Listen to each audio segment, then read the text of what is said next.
La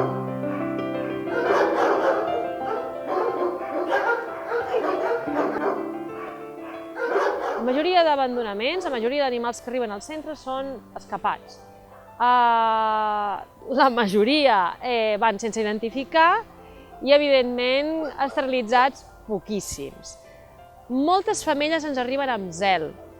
Fins i tot ens hem trobat en un mateix municipi que s'han recollit potser una femella amb zel i 2 o 3 mascles a la mateixa zona. Això evidencia que una femella amb zel ella intenta escapar-se per un motiu obvi, ella busca mascles, és un procés natural, i darrere d'aquesta femella se'n van els mascles sense castrar.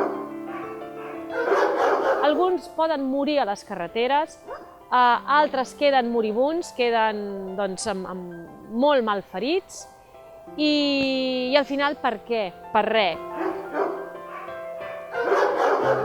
Cada cadell que entra és una adopció de gos adult que no fas. Les 2 úniques claus que hi ha per aturar l'abandonament és la identificació i l'esterilització. Sense aquestes 2 pràctiques, que haurien de ser obligatòries per llei, crec que difícilment s'aturarà l'abandonament.